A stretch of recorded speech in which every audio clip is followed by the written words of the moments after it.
Good morning from the Blue Mountains. That's Ryan. I'm shooting with Ryan today. The amount of time that I heard photographers saying that there's nothing else to shoot, there's nothing to shoot, I wish I'm where you are. The number of times I hear that, that's appalling. Look, to an extent I agree, but there's a bigger part of me that disagreeing with that statement. Unless if you're looking for a specific shot or if you're shooting in a location that is heavily weather dependent, there is always something to shoot, and that is what I'm gonna share in this video.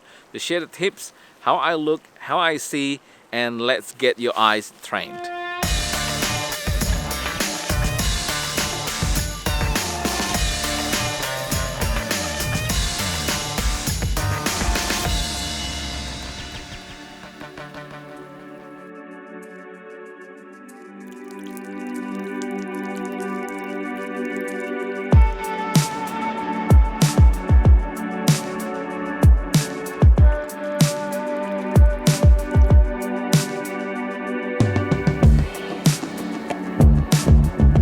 And look at this fog behind us.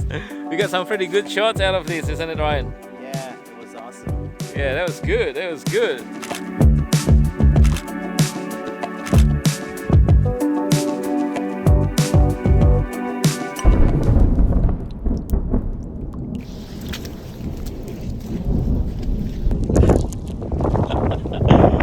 Crazy. What are we doing here, man? What are we doing here?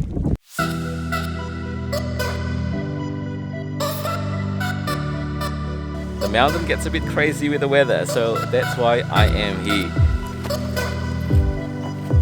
Now I'm walking in this bushland now, try to find what's available here, and obviously try to spot something to shoot. So while we're doing this, I'm just gonna go through some few tips. Number one, gear does not matter. Whether you have a cell phone, your mobile phone, $500 camera, $50,000 camera, gears don't matter. There's always something to photograph. What is important is your vision, because the most important photography tool is not your camera, it's not your lens. It is what between your two ears and your vision.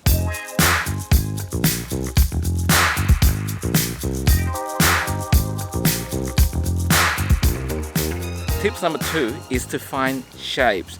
You can find shapes everywhere. Our life, in our world, they're all made out of shapes. Like this, look at these grids. And look at the leaves. Beautiful shapes, you just need to come close to them.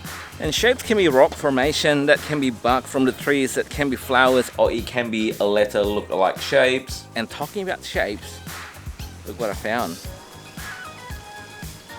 Look at this. How good is that? So let's get cracking. The composition that I'm thinking is, look at these big leaves. This is gonna be a really good to complement this curve right here.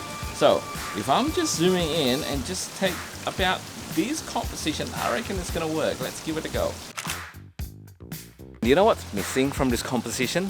A person, someone, something to give the sense of scale about how big or how small this track is. There's no one. There's no other option.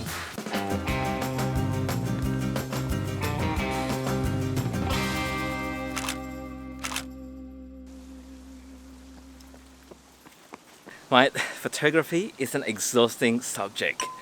Choose wisely. And talking about shapes, this also leads to my next tips, which is composition. These shapes like these can also be used as leading lines. You probably would already heard about composition is very important.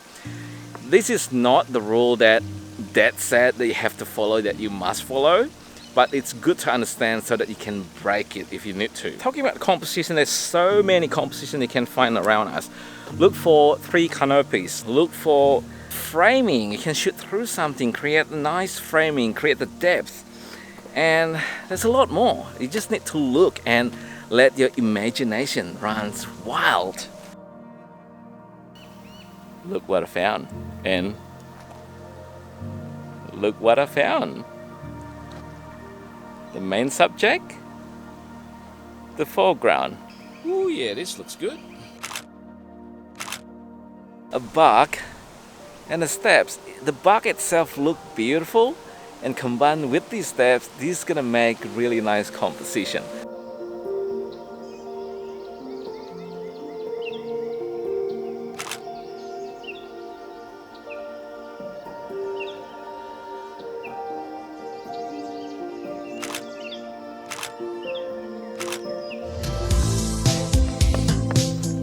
Okay, the next tips is find different angles. So get ready to shoot from the bottoms up, top down, duck down if you need to. Try different angles and be creative. We are accustomed to our eye level, our own eye level. That's why things can be really boring if you just keep maintaining your own eye level all the time. Now in the bushland like this, you will come across so many little plants, leaves that look really interesting. So how do you photograph that so that your viewer's attention is actually going into the subject that you photograph rather than hunting where's the point of interest in these photos? So the way we do it is we come close to the subject, we're gonna isolate them, use a bigger aperture if you need to, and that's how you'll be able to capture some flowers, some leaves, the tip of the leaves, just to isolate that subject. And another thing that you need to pay attention as well is background. So if the flowers is white, don't have that other white flowers in the background. Try to shift your camera a little bit so that that background lands on a darker area. You want to make that subject you photograph really stand out. Look at the wall behind me, there's so much moss.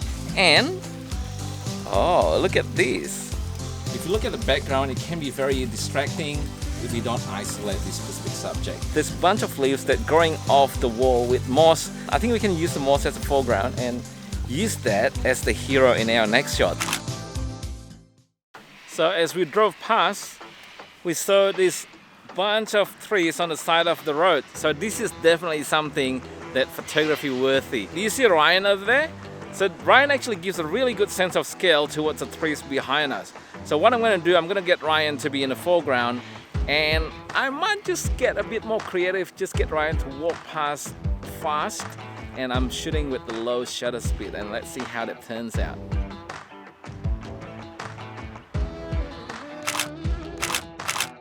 Now the last tips, it's not that after watching this video then you know what to do. You can take really good photographs straight away. It doesn't work that way. The next tips is practice, and having fun during the practice session.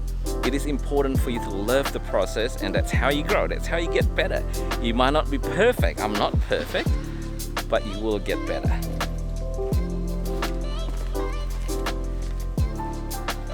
Alright, so I hope this video helped you to paint a new perspective, look at things differently now, get an idea about what to shoot, how to find a subject to shoot, and train your photographic eyes. If you like this video, you know what to do. Share, comment, like, subscribe. I would really appreciate that. That way you tell YouTube that you like this video, and YouTube then push this video to people who want to see it, who need to see it, who need to learn. That way we grow together. Okay guys, thanks for watching. Until then, keep making this world a better place. See ya.